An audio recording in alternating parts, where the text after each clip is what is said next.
전해드린 것처럼 북한이 오늘 오전 평양과 동창리 등 4곳에서 8발의 단거리 탄도미사일을 무더기로 발사했습니다. 대통령실은 즉각 NSC 상임위를 소집하고 대응 방안을 논의했는데요. 북한의 이번 무력 도발은 한미 연합훈련에 대한 반발의 성격이 있는 걸로 해석되고 있습니다. 네, 두 분 전문가와 북한의 의도를 분석해 보겠습니다. 문성묵 국가전략연구원 통일전략센터장, 김용현 동국대 북한학과 교수 모셨습니다. 어서 오세요. 네, 어서 오십시오. 네, 안녕하십니까. 센터장님, 북한이 오늘 오전에 미사일 8발을 발사를 했는데 8발을 이렇게 한 번에 무더기로 발사한 건 좀 이례적입니다. 한미 연합훈련을 마치자마자 벌어진 18번째 무력 시위죠. 이 오늘의 시기, 또 도발 양상은 좀 어떻게 분석해 볼 수 있을까요? 네, 말씀하신 대로 시기적으로 보면 이 지난 2일부터 2박 3일 동안 일본 오키나와 인근에서 네. 미국 항공모함을 포함해서 한미 연합 해군 훈련이 있었거든요. 이거는 2017년 이후 4년여 만에 네. 있었던 한미 연합 연습이에요. 양국 함정이 직접 북한의 도발에 대비한 여러 가지 훈련을 했는데 딱 시기적으로 훈련이 끝나고 바로 다음 날 이런 미사일 도발을 했다는 얘기거든요. 네. 그리고 말씀하신 대로 그 양상은 9시 5분부터입니까? 8분부터 35분 동안 네. 8발을 쐈는데 네.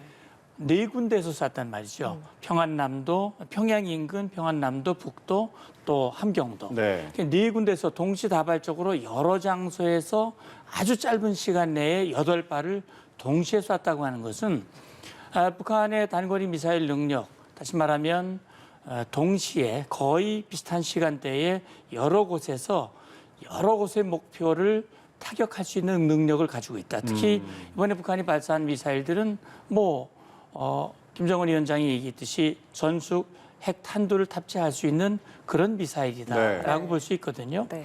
그렇다면 동시에 여러 발을 쏘게 되면 한미 미사일 요격 체계를 교란하고 그걸 피해서 자기들이 원하는 목표를 타격하겠다라고 하는 그런 의지를 보여주는 거거든요. 결국 시기적으로 보면 한미연합연습에 대한 강력한 반발과 동시에 그렇게 하면 우리도 좌시하지 않는다. 우리도 거기에 대응할 수 있는 역량을 가지고 있다라고 하는 것을 보여주는 그런 의미가 같이 있다고 봅니다. 네.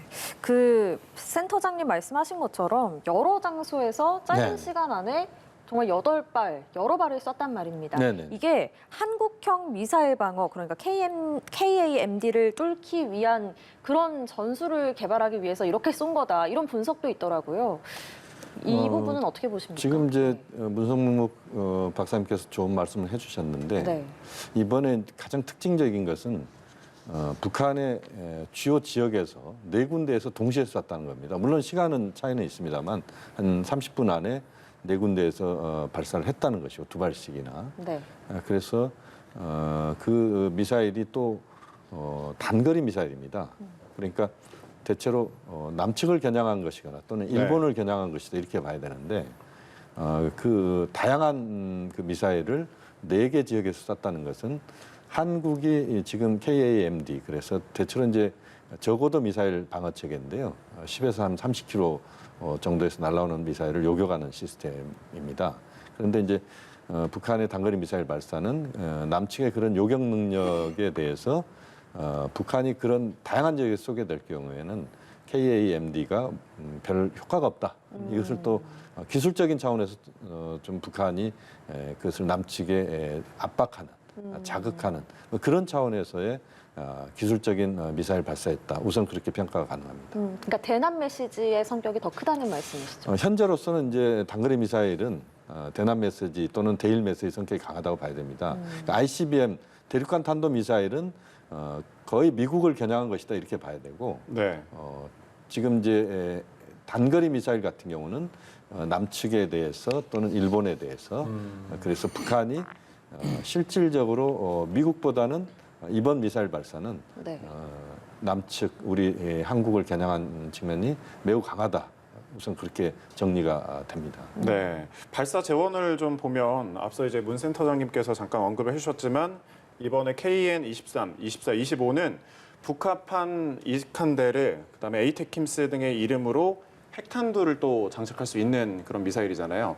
그러다 보니까 이제 앞으로 다음 도발이 핵실험이 될 것이다. 뭐 이런 예고편 성격이다라는 말도 있더라고요. 예, 물론 네. 뭐 그렇게 해석도 가능합니다만 우리가 이제 북한의 미사일 개발 양상을 보면 2017년까지는 김정은 위원장이 주로 미국을 타격하기 위한 ICBM 개발에 아주 공을 들였어요. 네. 네. 2011년 11월에 북한이 소위 말하는 화성 15형을 발사하고 우리 이제 미국까지 타격할 수 있는 ICBM 개발에 성공을 했다. 그래서 우리는 핵미사일 역량을 완비했다라고 그렇게 공언을 하고 그다음에 이듬해부터 대화에 나왔거든요. 그런데 하노이에서 미북 2차 정상회담이 결렬된 이후 2019년부터 북한이 단거리 미사일 개발에 집중을 합니다. 네. 그래서 지금 오늘 발사한 이 미사일들이 2019년 이후에 집중적으로 개발한 미사일들이에요. 그러니까 북한판 이스칸데르는 뭐 러시아에서 개발한 그런 미사일을 이제 북한이 개량을 해서 네.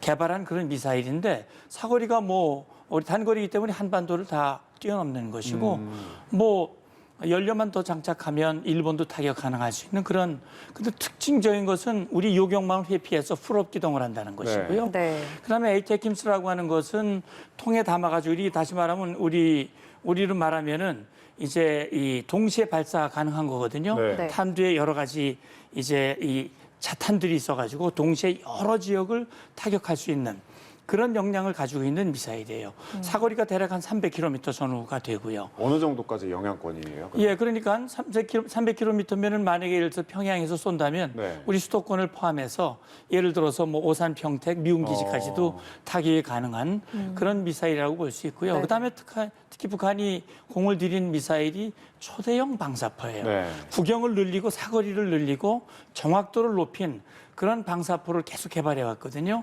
그게 바로 KN-25입니다.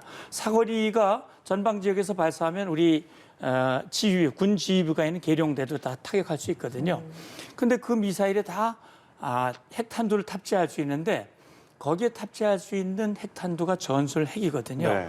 김정은 위원장이 작년 1월 8차 당대회에서 전술핵 무기 개발을 공언을 했고요. 네. 거기에 집중하고 있습니다. 네. 그래서 남측을 타격할 수 있는 다양한 단거리 미사일들을 개발하고 거기에 장착할 수 있는 탄두를 지금 개발하고 있거든요. 그래서 지금 말씀하신 대로 김정은 위원장이 2018년에 모라토리엄, 핵실험 우리는 핵무력을 완성했기 때문에 핵실험 필요 없어. 풍계리도 폐쇄해, 폭파하고. 그랬지만 이번에 다시 모라토리엄을 파기하고 네. 풍계리 핵실험장 3번 갱도, 그동안 쓰지 않았던 갱도를 지금 수리를 해서 이제 뭐 케이블만 연결하면 실험이 가능한 정도의 수준이다라고 보고 있거든요. 그러니까 지금 이번에 발사가 핵실험과 밀접히 연계돼 있다라고 해석할 수 있는 것이죠. 네. 그렇다면 왜 그렇게 핵무력을 완성했다고 공언을 했는데도 핵실험을 하려고 하는지 7차 핵실험을 준비를 하고 계속 하려고 하는지 그리고 남측을 타격할 수 있는 무기를 왜 이렇게 만드는지 이 의도를 또 짚고 넘어가야 될 것 같아요. 왜 그런 겁니까? 그러니까 이제 북한이 핵 보유국 지위를 확보했다라고 이야기를 했잖아요. 그것은 결국 핵을 갖고 있는 상태에서 협상을 하겠다는 것이죠. 핵을 안 갖고 있거나 또는 핵을 개발하는 과정에서의 협상의 수준과 핵을 보유한 상태에서의 협상 수준은 다른 것이죠. 네. 그만큼 이제 핵을 보유했다는 것 자체가 이제 북한으로서는 굉장한 협상의 어떤 자기 카드를 갖고 있다 이렇게 봐야 되는데 지금 이제 오늘 미사일 발사의 내용들을 보면 전술핵 탑재가 가능한 그런 미사일들입니다. 우리가 이제 핵 무기를 두 개로 나눕니다. 전략핵과 전술핵으로 나누는데 네. 네. 대체로 전술핵은 살상 반경이 좁고 그러니까 아주 특정 지역을 핵 폭발을 통해서 이제 무력화시키는 뭐 그런 것입니다. 그러니까 수십 킬로 반경 뭐 이런 지역들을 이제 무력화시킬 수 있는 미사일이거든요. 전략핵은 이제 그보다 훨씬 더 범위가 넓고 네. 또 멀리 나가고 이런 미사일, 이런 이제 핵을 이야기를 하는 거죠. 그러니까 전술핵을 북한이 지금 개발을 이번 7차 핵실험이 이루어진다면 전술핵 가능성이 높은데 네네. 전술핵 실험이 만약에 성공한다 그러면 이것은 이제 북한의 협상력의 수준과 범위 자체를 훨씬 더 키우는 겁니다.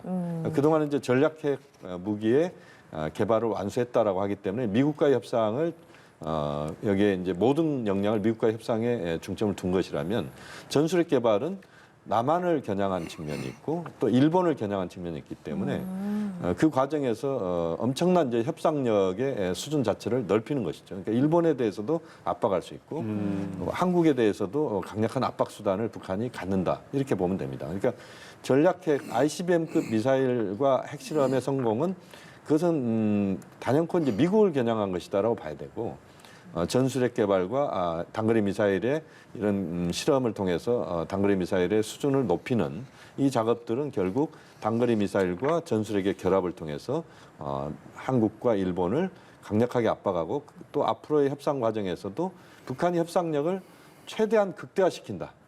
그런 목표가 담긴 과정이다라고 평가할 수 있습니다. 이번이 전술핵과 단거리 미사일에 관련된 내용이기 때문에 또 그런 것이죠. 그렇습니다. 네. 북한을 보면 그 지난달에도 미사일 발사를 주민들에게 알리지 않았고 이번에는 좀 발사 사실을 보도할지에도 또 관심이 쏠리거든요. 국방력 강화, 내부 결속 선전보다는 최근에 북한 안에 있는 코로나19 사태, 그 대응 역량에 좀 집중하기 위해서다. 그래서 이렇게 보도를 하지 않았다라는 관측도 있는데 여기에 대해서는 좀 센터장님 어떻게 보시나요? 예, 좀 이례적이죠. 네. 3월 달이었죠.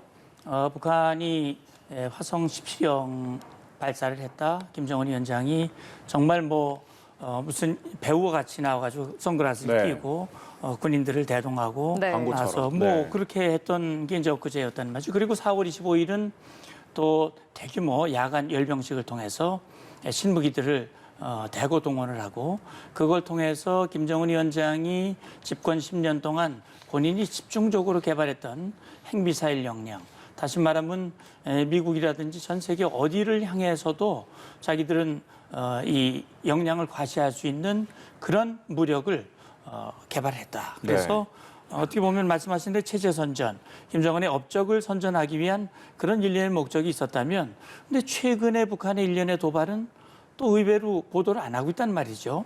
그게 과연 코로나와 연관돼서 그런 것이냐 하는 그런 이제 일부의 관측이 있는데 네. 제가 이제 김혜연 교수님 말씀하신 북한의 핵개발 의도와 관련해서 한마디만 제가 좀 네. 첨언을 해드리고 싶으면 네. 싶다면 그 협상력을 높이는 것은 분명합니다. 그러니까 이번 대남, 일로요. 네. 대미 이 협상력을 높이기 위한 그런 목적이 있는 건 분명하죠.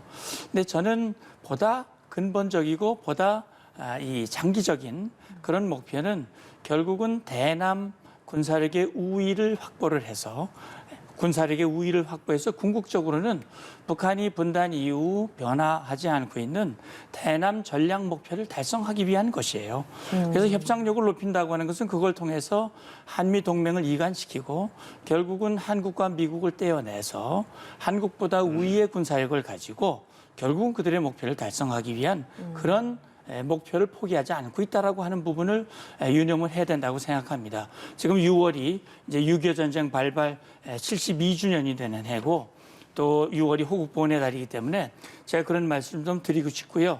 지금 사실 코로나 대응에 집중하려면 도발하지 말아야죠. 네.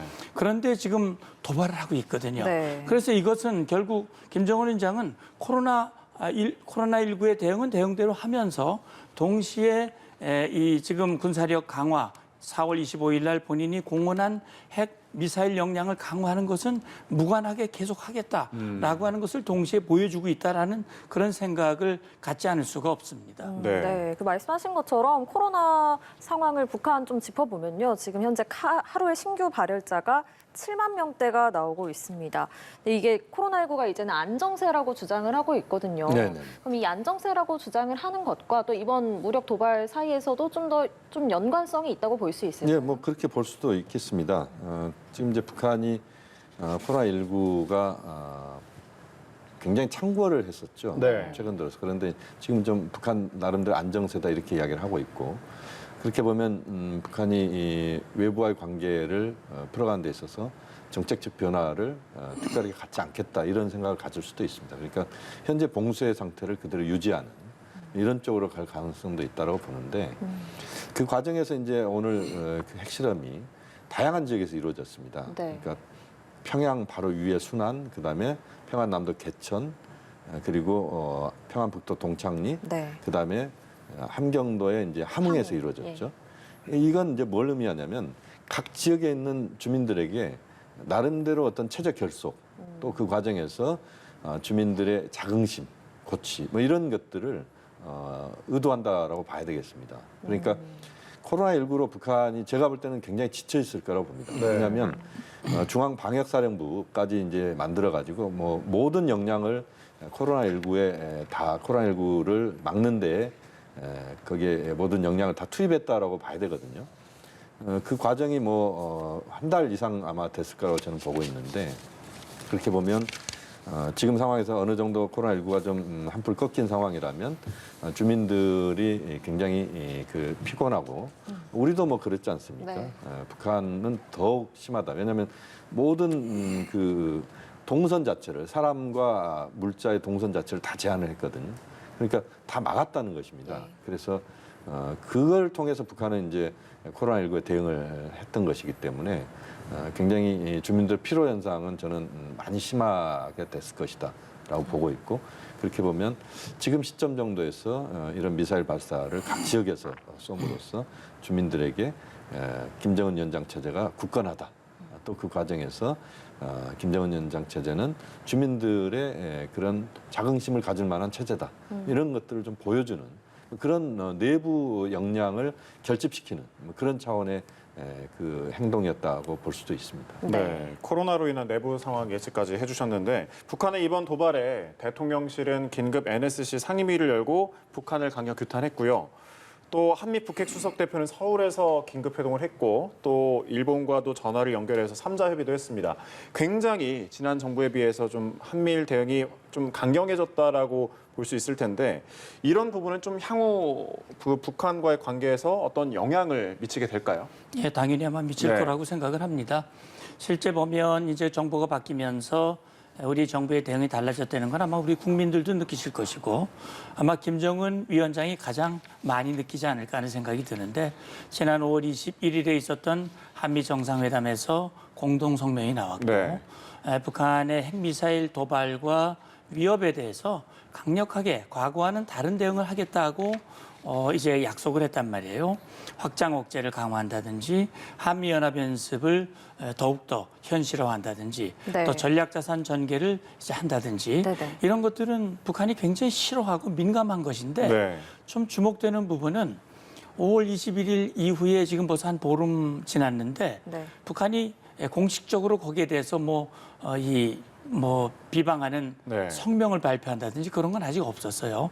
다만 이제 지난 5월 25일 날 바이든 대통령이 미국으로 돌아가는 그 이제 뒤에 바로 세 발 ICBM을 포함한 세 발을 섞어 쏘기를 했고, 11일 만에 이번에 또 도발을 한 거거든요. 네.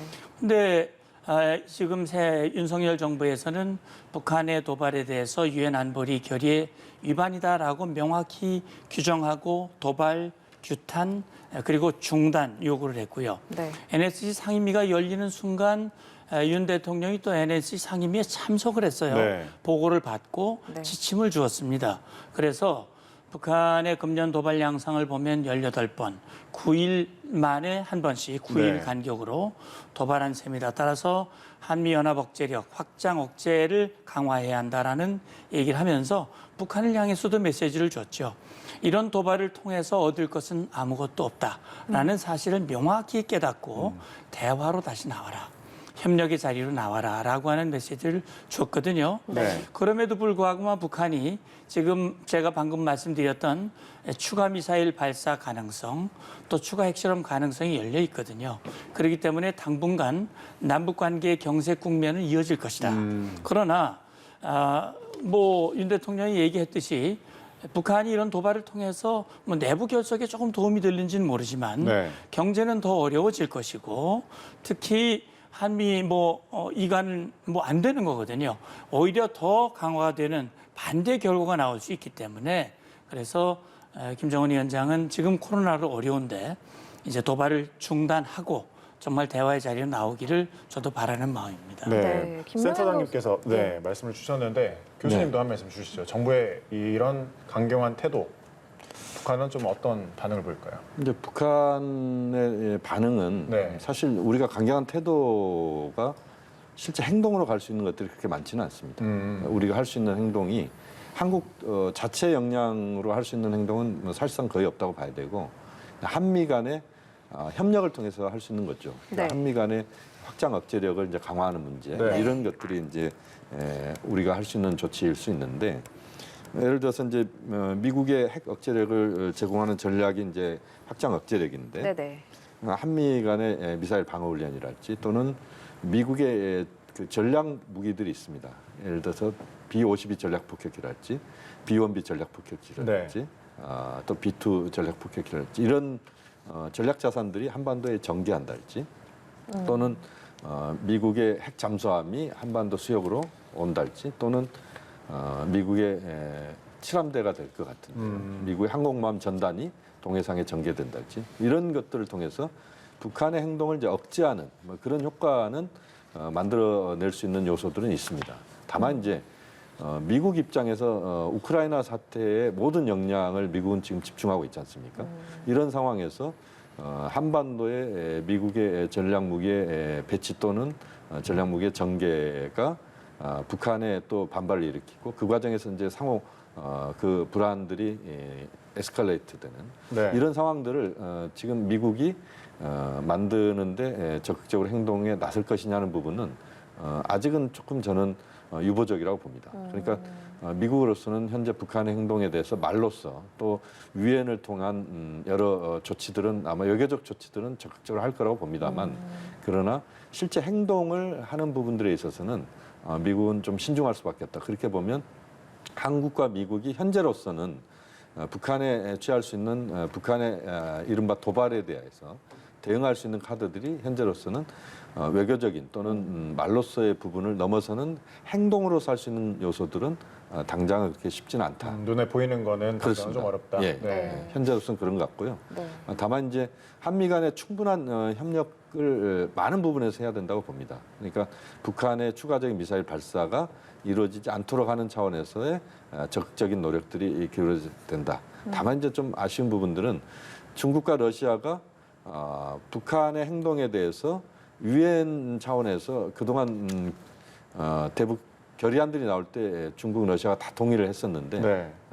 전부 그 협조를 했었습니다. 그런데 최근 들어서는 우크라이나 전쟁 발발 이후에는 중국, 러시아가 협조를 하지 않고 있습니다. 이러한 요소들이 북한의 이제 행동에 대해서 북한이 마음 놓고 행동할 수 있게 하는 그렇게 비춰지는 부분들이 있기 때문에 그 과정에서 이 한반도의 문제만큼은 한미일 또 중국, 러시아와의 충분한 협조, 협력 관계 그것을 통해서 북한 행동을 좀 억제시키는 이런 조치들이 우선은 저는 필요하다. 뭐 그런 점에서 중국, 러시아와도 이 문제만큼은 또 다른 차원에서 접근할 필요가 있다고 봅니다. 네, 중국과 러시아의 협조도 굉장히 중요하다 이런 네, 말씀 그렇습니다. 주셨습니다. 센터장님 의견도 여쭙고 싶은데요. 한국에 미국의 전략 자산 아니면 전술 핵무기 북한처럼 그런 것들이 좀 들어올 가능성은 어떻게 보십니까? 예, 전술핵 무기가 들어올 가능성은 그건 매우 희박하다고 생각을 하고요. 그건 뭐 미국도 그런 생각은 아직은 안 하고 있는 것 같고 이번 한미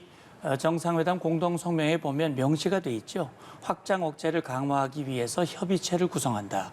조기에 가동한다라는 얘기를 하고 있고요. 그다음에 연합연습이라는 게 2018년 북한 비핵화 협상을 촉진하기 위해서 그동안 우리가 한미가 강력하게 실시해왔던 한미연합연습 3대 연습이 있습니다. 봄에 했던 키리졸브 연습, 네. 그다음에 폴 이글 연습, 그리고 여름에 했던 UFG 연습들을 다 중단했어요. 그리고 이제 컴퓨터로 하는 지휘소 연습으로 전환을 했죠. 네.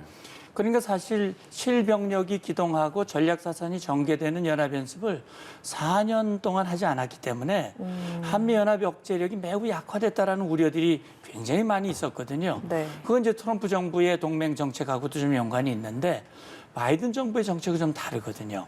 그래서 제가 생각할 때는 이제 정상 간에 합의한 그 약속들에 따라서 북한의 도발 수위가 높아지면 높아질수록 지금 이제 김 교수님은 이제 우크라이나 사태 때문에 미국이 집중하기 어렵다라는 말씀에 저도 공감하면서도 한편으로는 북한에 대한 대응은 역시 미국이 강조하고 있는 중국에 대한 견제와 연관이 돼 있거든요. 그래서 전략자산의 전개라고 하는 것은 북한만을 겨냥한 것이 아닐 수 있고 미국이 추진하고 있는 인도태평양 전략이라고 하는 큰 틀 속에서 네. 이루어지고 있기 때문에 지금 사실 모처럼 한국 정부가 바뀌면서 한미 관계도 강화가 됐고 한일 관계도 점차 복원이 되면서 한미일 안보 협력이 강화되고 있거든요. 이것은 미국이 추진하고 있는 인도태평양 전략과도 연관돼 있기 때문에 만약에 북한이 추가 핵실험이라든지 추가 ICBM 발사가 반복된다면 미국이 부담이 되더라도 전략자산의 전개를 강화하거나 또 과거에 한국의 미사일 이 지침을 완전히 해제해서 미사일을 우리가 자유롭게 개발할 수 있게 됐지 않습니까? 그러면 지금 우리가 제한되고 있는 원자력 개발에 대한 문제, 네. 한미 원자력 협정에 대해서 미국이 이걸 조금씩 풀어주기 시작한다면 이것은 중국과 러시아에게도 굉장히 부담이 될 수 있습니다. 그렇기 때문에 아마 한미는 그런 부분들을 긴밀하게 협의하는 그런 조치들을 앞으로 해나갈 것이라고 생각이 되거든요. 그래서 북한이 도발의 수위를 높이면 북한만 어려워지는 것이 아니라 중국과 러시아도 굉장히 힘들어질 것이고 그렇게 되면 북한이 바라는 결과가 오지 않는다라고 하는 것을 북한 김정은 위원장과 당국자들이 유념을 해야 된다. 그 말씀을 드리고 싶습니다. 네. 네. 자, 교수님, 네. 우리 정부는 계속해서 대화는 좀 열려 있다는 입장이고 백신 지원 의사도 밝혔지만 받지 않았습니다. 북한에서. 그런데 지금 보면 남북 간 접촉면은 윤석열 정부 출범 이후에 만들어지지 않고 있는데 네. 화해 모드는 조금 당분간은 어려울까요? 뭐 그렇게 봐야 될 것 네. 같습니다. 지금 뭐 남북 차원에서 할 수 있는 게 저는 백신 협력이라고 봤습니다. 그런데 북한이 받을 가능성이 현재로서는 높지 않다고 봅니다. 북한이 코로나19의 창궐이 지금은 조금 잦아들고 있다는 게 네. 외부에서도 보는 그런 판단이거든요.